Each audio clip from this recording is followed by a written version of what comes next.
आज हम बात करते हैं कि शरिया लॉ के हिसाब से ग्रैंड चिल्ड्रन यानी कि पोता और पोती को अपने ग्रैंड पेरेंट्स यानी कि दादा और दादी की प्रॉपर्टी में से किन किन सिचुएशंस में हिस्सा मिलता है। तो चलिए शुरू करते हैं।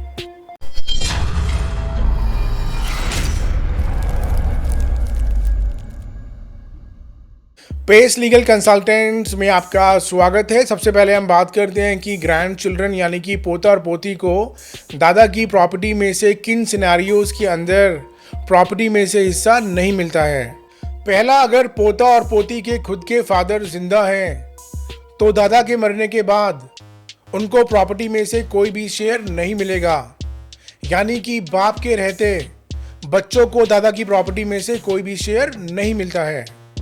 दूसरा, अगर पोता पोती के फादर दादा के रहते मर जाते हैं और अगर पोता पोती के चाचा या ताऊ में से कोई जिंदा है तो इस केस में भी पोता पोती को प्रॉपर्टी में से कोई भी शेयर नहीं मिलेगा।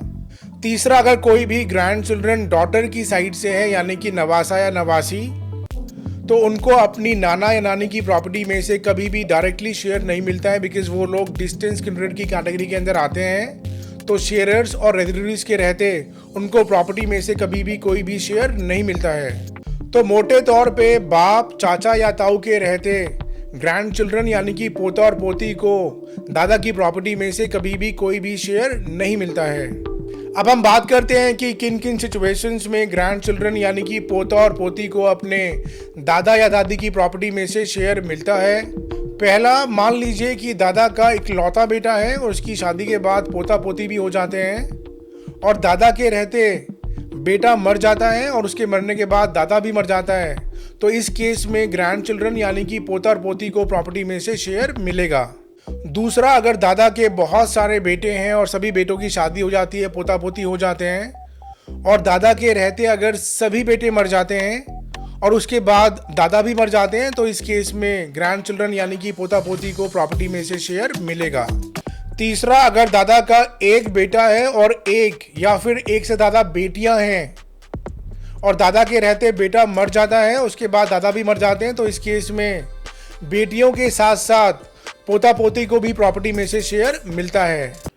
चौथा, अगर दादा के बेटे और बेटियां दोनों हैं, उनकी शादी हो जाती है, पोता पोती भी हो जाते हैं और दादा के रहते सभी बच्चे मर जाते हैं, सिर्फ पोता पोती बचते हैं और उसके बाद दादा भी मर जाते हैं, तो इस केस में पोता और पोतियों को प्रॉपर्टी में से शेयर मिलता है। पांचवा, अगर दादा के बहुत सारे बेटे हैं, बहुत सारी बेटियां हैं, उनकी शादी के बाद पोता पोती भी हो जाते हैं और दादा के रहते सभी बेटे मर जाते हैं, सिर्फ बेटियां और पोता पोती बचते हैं, तो इस केस में बेटियों के साथ साथ ग्रैंड चिल्ड्रन यानी कि पोता पोती को भी प्रॉपर्टी में से शेयर मिलता है।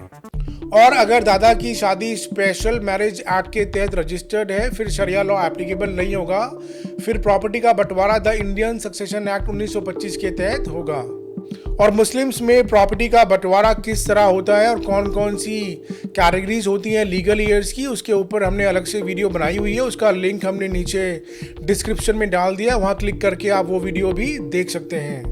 तो आज के लिए बस इतना ही। किसी भी लीगल इन्फॉर्मेशन के लिए आप हमें कभी भी कॉल या व्हाट्सएप कर सकते हैं। हमारा नंबर है 8826484040 या आप हमारी वेबसाइट पे legalconsultants.com पर भी लॉगिन कर सकते हैं या फिर कमेंट करके अपना कोई भी क्वेश्चन पूछ सकते हैं। आप इस वीडियो को सब्सक्राइब, लाइक और शेयर ज़रूर कीजिए। हम इसी तरह आपकी लीगल नॉलेज बढ़ाते रहेंगे। आप सभी का बहुत बहुत शुक्रिया। Thank you. Bye bye. Take care.